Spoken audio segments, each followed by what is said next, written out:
This is my red guitar. This is the one I chose to bring to Japan.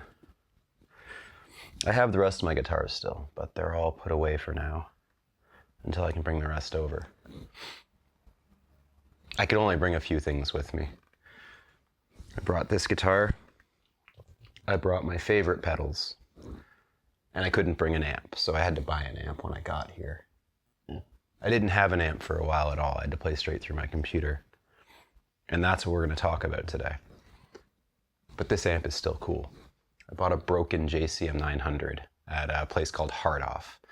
They sell used equipment. They sell used everything. And you can get some phenomenal deals, especially in the broken section. I heavily modified this thing. It's not stock anymore. I took all the diode clipping out. I rewired the preamp to be identical to a JCM 800. And then I took the distortion pot out and I put a switch in to go between the low and high inputs, just like a JCM 800. Yeah. I also put a choke in it so it'd be more like an old 800. It's a great sounding amp. We're not here to talk about that amp today. Today we're going to talk about what you do when you don't have any gear. All the videos I've done so far have been how to get the Siamese Dream sound, and I've done it with a pretty standard guitar, but then I've done it with a lot of pedals, a lot of effects, as well as some pretty good amps. Sometimes you don't have access to, the same amp from Siamese Dream. You don't have that big muff on hand. Sometimes all you have is a guitar and maybe a way to record into your computer. That one you kind of need. So today we're going to go over that. We're going to do it two ways. Firstly, we're going to do just guitar straight into the computer, and then we're going to do guitar into a fuzz pedal into the computer. Now, it's pretty shocking how close you can get to that sound without using any pedals or just an op-amp big muff. Now, the reason I choose to use the op-amp big muff is in Amplitube, which is what I use for all my speaker simulation. They have a big muff, but it's not an op-amp. And while it gets super close, I want to show you the difference between that and then just using a real big muff. The cool thing about this kind of setup is if you have a way to record into your computer, which you can pick up for $100, $200 pretty easily, you can use a cheap guitar, let's say a $200 interface, and a $100 guitar pedal, and you can get extremely close to Siamese Dream. The intro you heard was done with a blend of the big muff that's in Amplitube, as well as a couple layered tracks with an actual op-amp big muff. There's no guitar amps, there's no Strat with lace sensors. It's just a cheap Epiphone into an interface. And the cool thing about that is if you have a portable interface, you can record anywhere. It doesn't matter where you are. And over the last couple years, I've really begun to appreciate being able to record remotely wherever I am. Over the last 3.5, 4 years, I've spent maybe 4 or 5 months at home in Canada. Otherwise, I've been traveling around a lot. So as a baseline, this is what an actual big muff into an actual Marshall sounds like.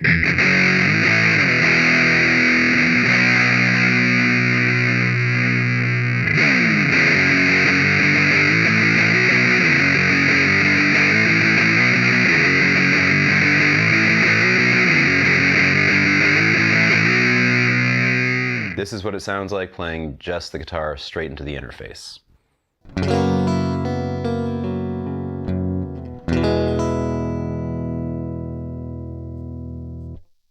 Now let's turn on the amp sim and let's keep it clean.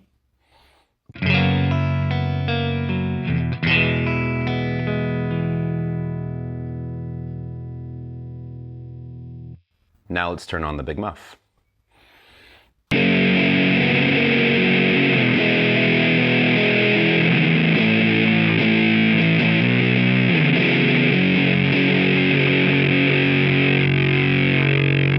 Now let's turn on the biphase as a filter.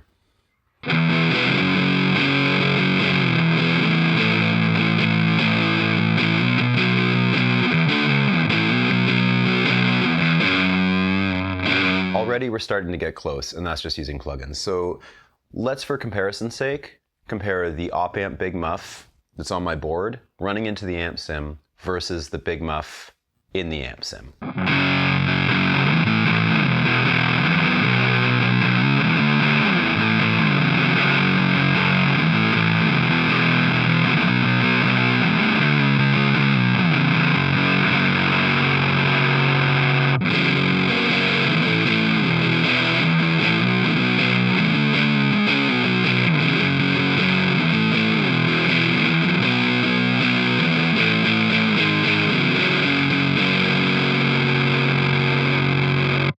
I'm using Amplitude to do this, and there are other amp sim suites out there.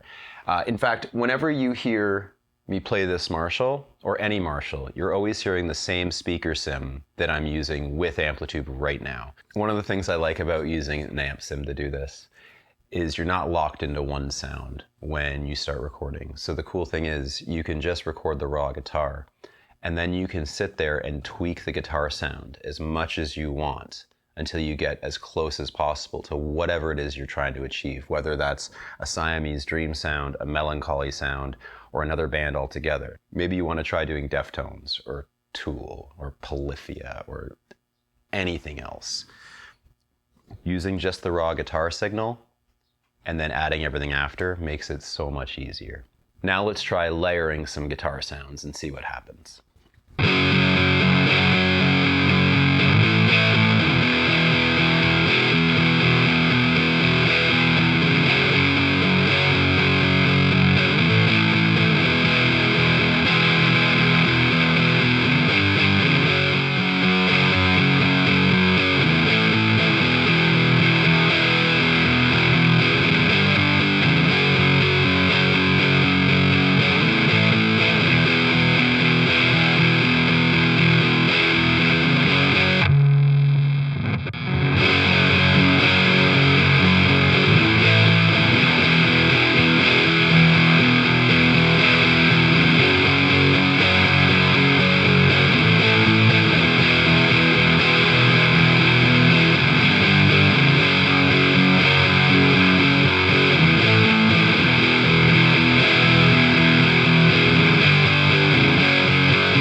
Lastly, you just need to add some drums. I record with Logic, and Logic has some great drum plugins, but there's many, many drum plugins you can use to do this. You don't have to use what's in Logic. GarageBand has some fantastic ones. EasyDrummer is a good option. There's so many. Just use whatever you like, whatever you find easiest to use. It doesn't particularly matter too much. Just sit there and listen to whatever it is you're trying to cover and try and find a drum set that's similar to what it is that you hear with your ears. For the plugin settings, I'll show you 3 different versions of what I use for recording. Firstly, this is what I use for just a cabinet simulation. So I have phase 3 disabled, and then in Amplitude, I disable the amplifier. I come out of my torpedo captor, and that goes into the cabinet simulator. Now this cab, I either have 2 C414s set up, or I will substitute the one C414 for a dynamic 421, which is a Sennheiser. Those are 2 of the actual mics used for recording Siamese Dream. I find blending those 2 together is usually the best for getting a Siamese Dream sound out of a single track. If I'm going to use just a big muff and then everything else in simulation, I will turn on the phase 3, and then in Amplitude, I activate the amp. Now you'll see the settings are exactly the same that I have on my actual amp. You have to make sure the input level is set correctly. Right now, -7 decibels matches what's coming out of my interface. If I'm going to use the big muff from Amplitude, what I do is I add another instance of Amplitude because I need the biphase to come after the big muff. So unfortunately, I need 2 instances, which uses more processing power. But this works. So I activate the phase 3, and then I activate another instance of Amplitude. In this instance, everything is turned off except for the big pig. Now, the big pig, I run a little bit differently than I would a real big muff. I turn the sustain all the way up. Typically, if I'm using an op-amp big muff for recording, I turn the gain down a little bit. I find the gain being all the way up leads to a fizz in the recorded sound that just doesn't sound right.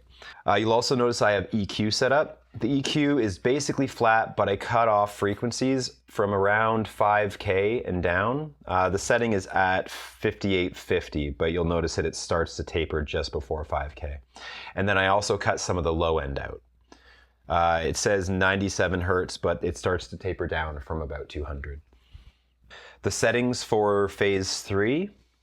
Firstly, you got to make sure you set the sweep to pedal on both phaser A and phaser B. I tend to keep the depth relatively high, and then in this plugin, I'll keep the feedback relatively high as well. On a real biphase, I tend to turn the feedback down a bit because if you have too much feedback, it creates a weird distortion over top of the fuzz sound that doesn't sound right. Then I'll set the pedal for toe position typically at the very start, but I'll record a few tracks with different pedal positions. When you blend together certain combinations, the sound starts to get very hi-fi. And by that I mean you get a lot of frequency range covered. When you're recording, also play with these stages. This is not something a real biphase has. A real biphase would have 2 6-stage phasers, but this plugin lets you have 12-stage phasers as well. So play with these and see what you find. I actually find that 12 phase on this plugin can sound closer to the recorded sound than setting it to 6 phase. This plugin is good, but it is categorically not identical to a real biphase. It sounds a little bit different, but it gets you extremely close. Whether you're using Amplitube or any other plugin for the JCM800, make sure you have the sensitivity set to low. Some plugins do not let you set to low sensitivity input. That's one of the things I like about using the JCM800 in Amplitube. Also, when you're setting up the speaker cab, I switch between using the 412 Brit 900 and the 412 Brit 800. Most of the time I find the 800 sounds better, and the difference is in the speakers included. So the two different speakers you'll find that Amplitube has for those two cabinets are the Brit 75, which is a G12T75, but it sounds pretty modern to me, and then the Brit 80. I'm not 100% what the Brit 80 is supposed to be, but I think it's either a G1260 or a G12T75 from the 80s. Regardless, I find this speaker can sound closer in a lot of instances, but it will depend on where you have the mic positioned on the cab and how the amp settings are and the fuzz settings. This is one of those things you just want to play with when you're trying to get the Siamese Dream sound. Mixing and matching can actually get you closer than sticking to one. And in fact, I'd recommend mixing back and forth between them just to get different frequency ranges covered. You'll get a closer sound. That's how I record when I don't have access to most of my gear. If you haven't heard any of the covers I did with plugins only, the 3 that I did while I was traveling is I did Today. I also did Disarm. And then I recorded Rocket about a year later. Rocket I recorded using the same interface I'm using now, which is a Universal Audio Volt 176 and a PRS that I borrowed from a friend. You can pick one of those from the cards here at the end. Other than that, if you have any questions, hit me up in the comments. Nice to see your faces again. I'll see you again soon.